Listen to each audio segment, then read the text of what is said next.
From the campus of the University of Nebraska at Omaha, consider this with Cathy Wyatt, a program of issues and information behind today's news.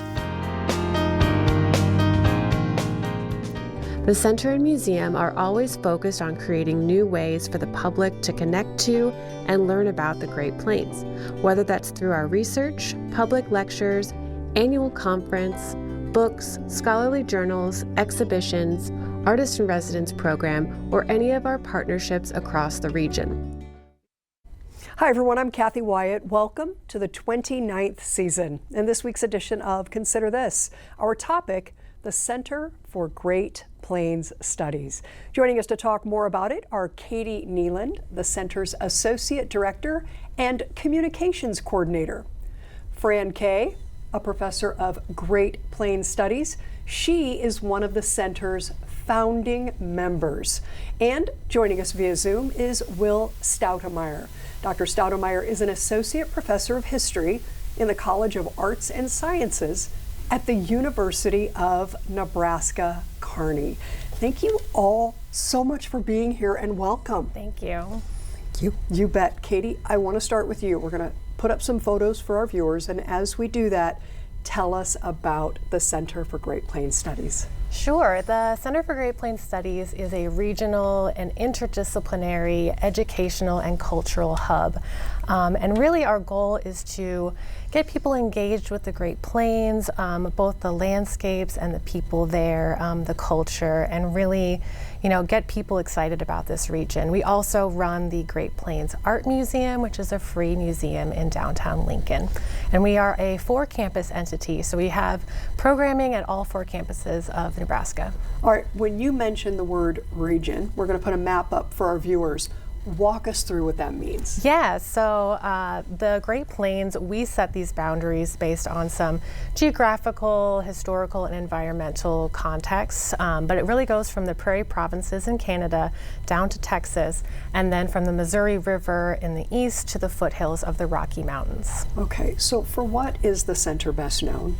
Yeah, so we're known for our interdisciplinary programming, our lecture series, our Great Plains Art Museum, our annual conference all about the Great Plains, and our publications like our Great Plains scholarly journals, books, that sort of thing. All right, I have to ask, how did you get involved with this? I've been at the Great Plains Center for 13 years now, and a former journalist myself, I was really interested in telling stories about the Great Plains and really highlighting what is so cool about this place. And in doing so, I'm hoping that people will care about this place. When people ask you, what do you do? Yeah. And you tell them, what is the first thing that comes to mind for you? What is that thing that you want to share? Really, it's being a storyteller about the Great Plains. And because we are an interdisciplinary center, it is in every facet of the Great Plains. So we're talking history and literature, we're doing Great Plains art, we're doing political science, social science. We're interested in all things Great Plains and telling people about the Great Plains through those different lenses. Very cool. All right, tell us about the fellows of the center. Yes, so we have about 100 fellows on the Nebraska campuses, at all 4 campuses, who study the Great Plains, another 100 fellows throughout the country and world who also study the Great Plains. And those fellows are really like our interdisciplinary intellectual core group. And they are studying all aspects of the Great Plains, and then we are networking with them, combining forces with them. They sit on our board, they help plan our conferences, because we really have a small staff. So our fellows are really where the intellectual work of the center is done. Wow, Will Stoutamire joining us from UNK. That was quite an introduction for you, Will. Welcome. Thank you for having me. You bet. Before we talk about your work, would you please introduce our viewers to UNK? And as you do that, we're going to put up a photo for folks. Sure. So UNK is the rural campus within the University of Nebraska system. We're a university that's over 120 years old now, established as a normal school in the early 1900s for training teachers to work in rural Nebraska. We were a state college for a while and joined the university system in 1991 with that kind of distinctive rural serving identity. Okay, and what is your role at the university? I am an associate professor of history, and I direct our undergraduate minor in public history and then an online graduate master's program in public history. So I train students who are interested in working in museums and historic preservation and archives and kind of related fields. Okay, how does the fellows fit into all of this for you? Yeah, so the public history is a very interdisciplinary field, so the interdisciplinary nature of the center is really great for us. The Center for Great Plains Studies has been helpful in supporting my research and connecting me with other scholars across the university system. I have an ongoing project involving oral history work with multi-generational producers, farmers, and ranchers that was made possible by connections that I developed through working with the Center for Great Plains Studies. And it's also just a joy to support their work through the Steubendyke Book Prize and the conference that Katie mentioned, as well as the Great Plains Art Museum, which I'm involved with too. What gets you most excited about this center, Will? It's the connections that the center provides, not just within the university system, but with others who do research on the Great Plains and a variety of disciplines.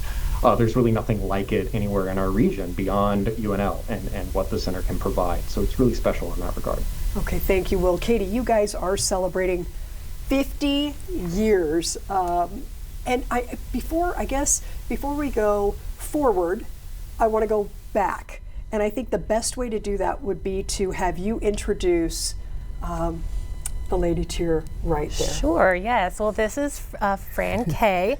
She is, as you mentioned earlier, a professor of Great Plains Studies, one of the founding fellows of the center, and worked for decades on our Great Plains Quarterly, our scholarly journal, and was an advisor for our Great Plains Studies program. And she just has a lot of knowledge and background about the center. Fran, take us back to the 70s and tell us what was going on at the university at that time. Well, look, the 70s on any university were pretty exciting, and things were changing, and that was certainly true of UNL. We had some pretty strong anti-war protests. We had ethnic studies protests. Ethnic studies departments came up at about the same time as the center, and Paul Olson was actually involved with all of that. And the regional studies was becoming kind of important in America in general, not just at this university, but in the South, in various other places, not interestingly enough in New York State, where I had gone and gotten my PhD. If you think about Willa Cather, everybody thinks Nebraska. If you say The Great Gatsby, nobody says, oh, that's a Long Island novel. We should be talking about Long Island. You're like, what? Huh? But we know that Cather is a regional author. So this idea of region was sort of like what Will was saying about the rural areas. This is a part of the country that is not the center of the world. New York City would never think of itself as regional because it is the center of the world. Therefore, how can we talk about it as regional? But Nebraska is a distinctive region and part of a distinctive region. That's why there's a Center for Southern Studies, there's a Center for Great Plains Studies, there's several centers for mountain studies. But hey, you don't find too many centers for New York State studies. So it's the regions fighting back as part of all kinds of unrecognized people moving forward at the time of the 70s. Talk to us, Fran, a little bit about how the center, I mean, typically when something happens, it all starts with an idea. Take us back to that idea, that vision. Well, again, the vision is more than anybody's. Paul Olson, who was sort of at the center of everything. He was working for the federal government and working in making schools better. And when he was talking about schools, he started talking about region. He started talking about where kids came from. He was a farm kid himself. He wanted that to be recognized. And he worked with some very interesting people. One of the projects he worked on was storytellers from Indigenous groups in Nebraska. He worked with Rosemary Bergstrom, who became one of the administrative assistants at the beginning of the center. So it was really caught in with this sense of America as something other than the 13 colonies. And remember, this is 1976. This is the bicentennial, and it's a different way of imaging America.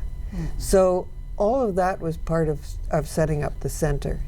When we started, it was a very small operation. It's so much fun to look at the great facilities we have now.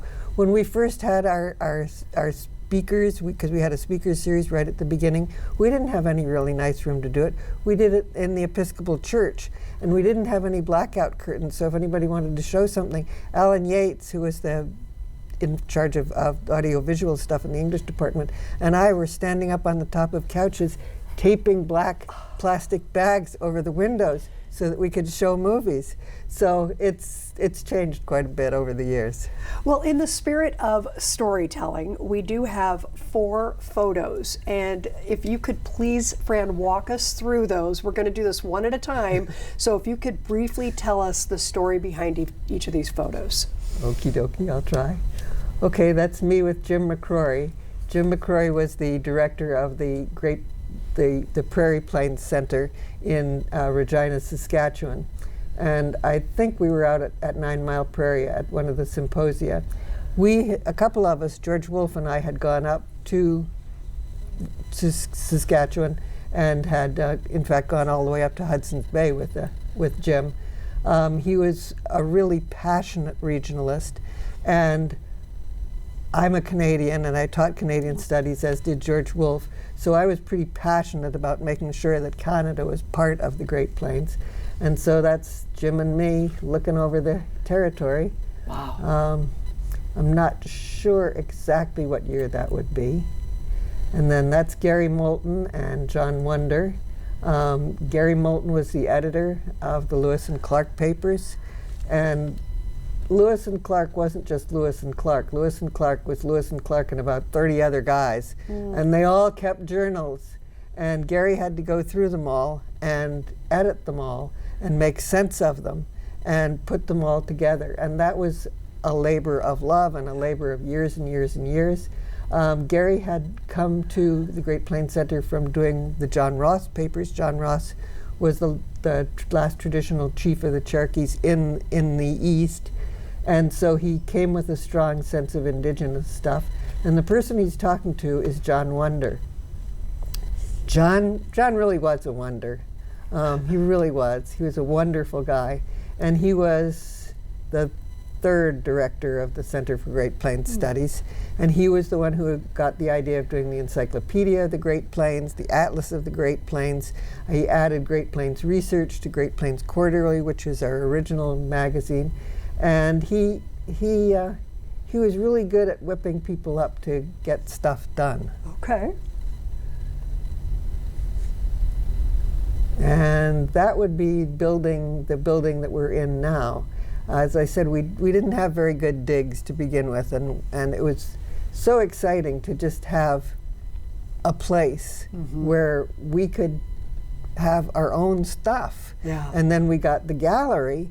The Christlieb collection was an amazing collection of Great Plains art that had been developed by Dr. Christlieb, and he gave it to us. And then we were also given a wonderful collection of native art, and that became the center for the Great Plains Studies for our gallery. My husband, actually, Howard Kaye, was a Great Plains artist, and he has some paintings in there too. Wow. Always obstacles to endure along the way, Fran. What do you recall as being just one of those stumbling blocks, maybe? Oh, we were so optimistic. We didn't recognize stumbling blocks. As I say, when we didn't have a good place to show movies, we were up there on the furniture taping up bags. Occasionally we had deans who might not have been as understanding as they could have been. Our original dean was great, but sometimes we'd get people in who didn't understand why regional stuff was the center of the universe. And but we educated them. We were pretty persistent at educating anybody who didn't understand. All right, talk a little bit about what you would consider as a founder to be the milestones of the center, Fran. Oh man, there are so many. Every one of our symposiums was a milestone. Getting the encyclopedia done was a huge milestone. the encyclopedia is just, so many people were involved in it, and it's so useful. Both the journals were milestones. Some of the symposia were perhaps more outstanding than others. I mean, my favorite would probably be the Bison Symposium, which was the past, present, and future of the Great Plains. And that was so exciting. One of my students was the bartender in the hotel, and she said, you know, we have lots of conferences here, and everybody comes down to the bar, and they never want to talk about what the conference is about. But all I heard was bison, bison, bison. We had to throw them out of the bar because they were talking about bison all night. Yeah. So that's definitely one of the outstanding things. Getting graduate students, the work that graduate students have done, the Stoubendiek Awards for the best book that comes out in Great Plains Studies, several of those were written by our graduate students. Mm-hmm. And that's pretty exciting when they're doing the best work. So there's just a million things. The project that our current director has going on with the return of the Oto Misuria. Everybody knows that the University of Nebraska is a land grant university. Every year I'd ask my students, okay, whose land was granted? And they'd say, I don't know, Indians? And I'd say, okay, could we be more specific? Nobody would come up with Oto Misuria unless they'd already taken a class from somebody in Great Plains Studies. And then they would say, Oto Misuria, 1838! And everybody else would say, wow. So we've just done all kinds of interesting things.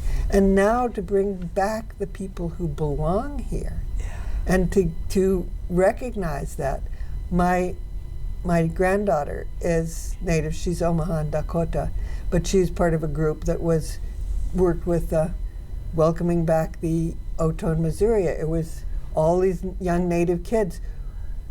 One of the things they did was make bags to give to the returning Oto Misuria. I had printed bags all over the kitchen, drying the night before. They were still just a little bit tacky the next day when they were given out. But it got this whole youth group going too, and that was the centers starting that. That's pretty exciting when it moves out into the community. How has your life been impacted because of your work with the center?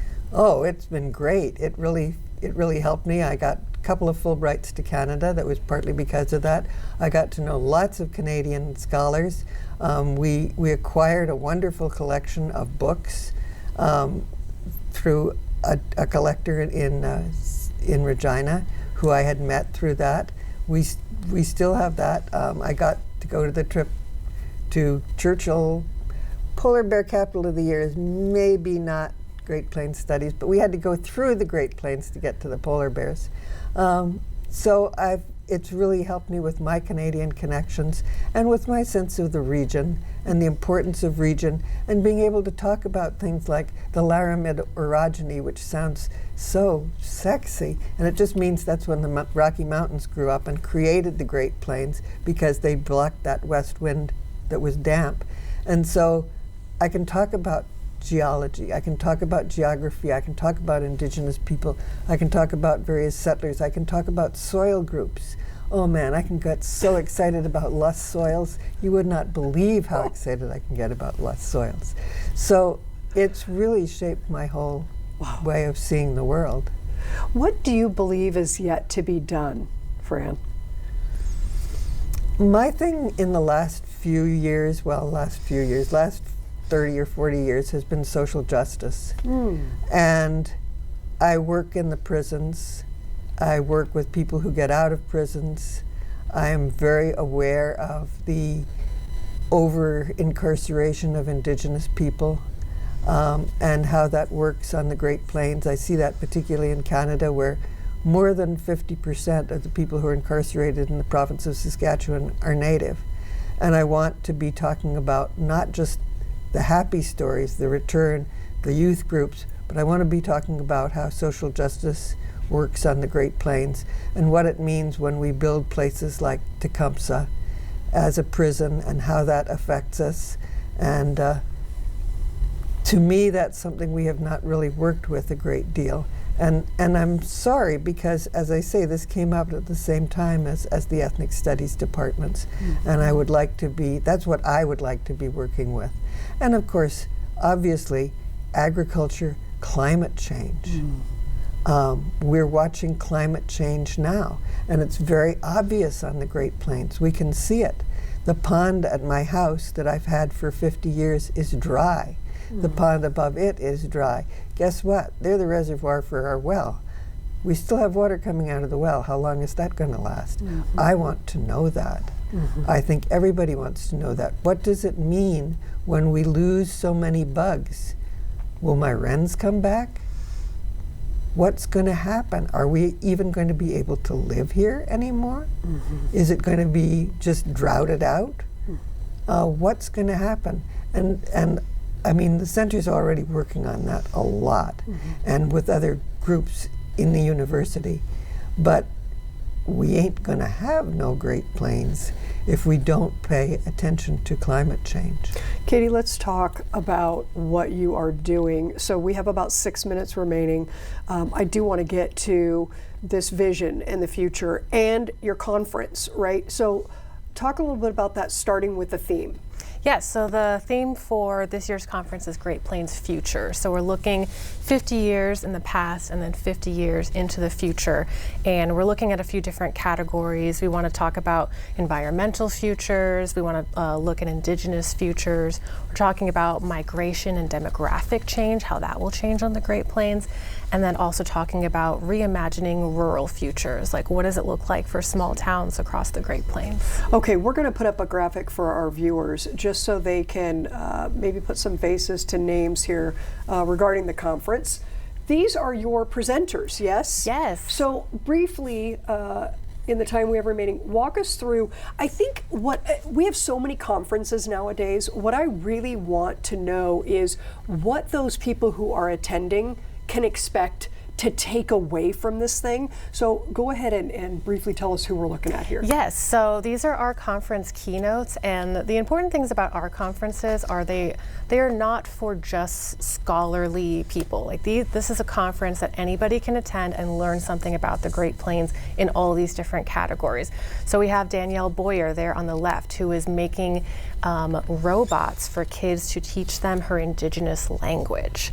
So she's going to talk about her robotics, right? And then we have Carol Graham on the other side, and she is with the Manitoba Habitat Conservancy, and she's going to talk about what conservation is going to be like in the future, because we have to work with landowners. We have to work within what systems are already occurring on the Great Plains. And then we have Ness Sandoval. He's going to be talking about demographic change, and especially in Latino populations.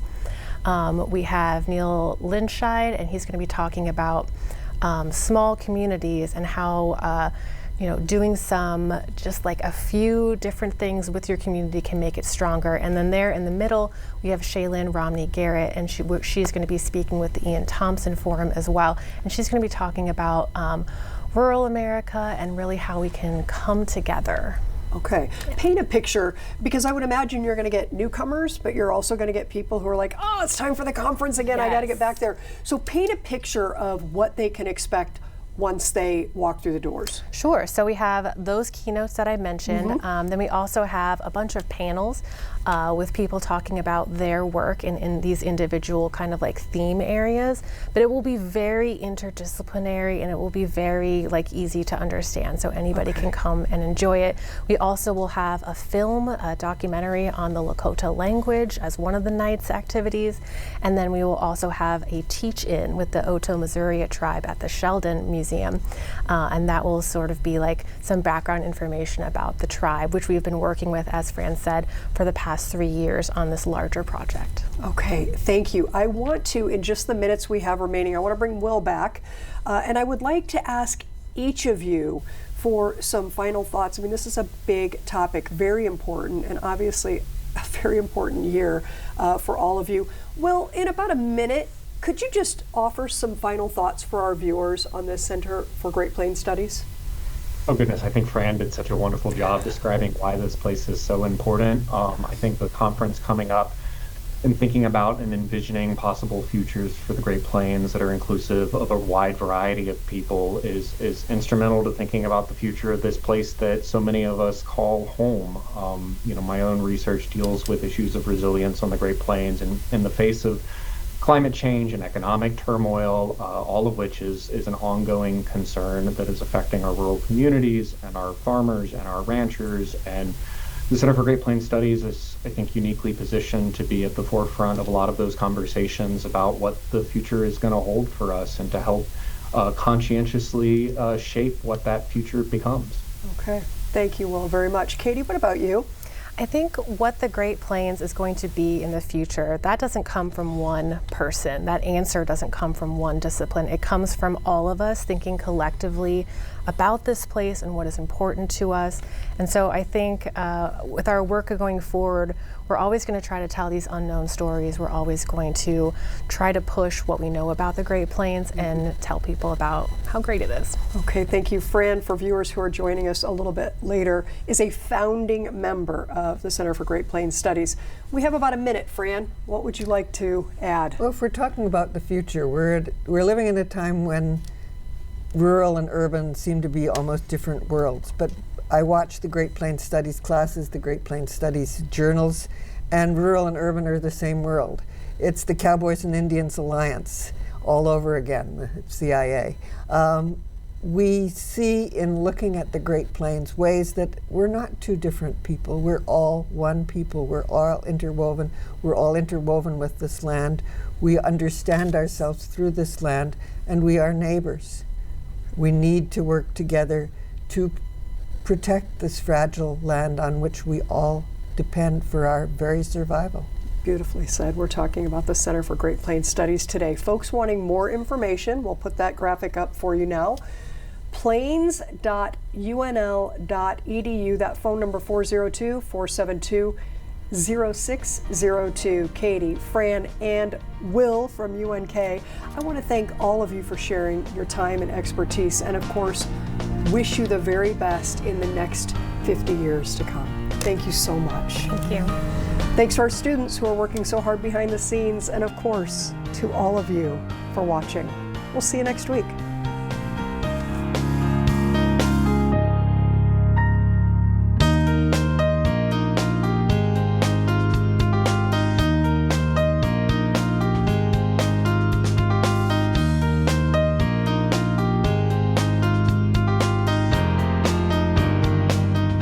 Consider This is an issues and information program produced by UNO Television in the School of Communication.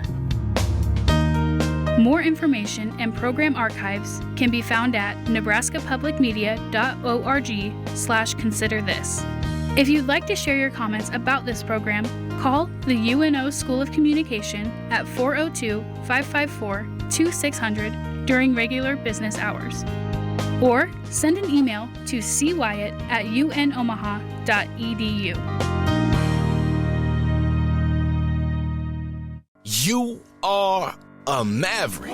You stand ready to change the world. You are an innovator with bold ideas and a vision for the future. You are determined to turn your dreams into reality. You are a leader, committed to making a difference. Your passion for finding solutions transforms research into real-world impact. You are unique, and your voice matters. Your individuality breathes life into the community you're shaping. You are driven, always striving for excellence. Your passion, your hustle, it's not just about today. It's about opening doors to tomorrow. Every skill you sharpen, every connection you make is building the foundation for your future success. With Omaha as your campus, you're at the center of it all. Here at UNO, the possibilities are as endless as your potential. You dare to dream, to innovate, to lead, to shape a brighter future. You are a maverick. Coming up in 5, 4, 3, 2, 1. Faded grass to a full.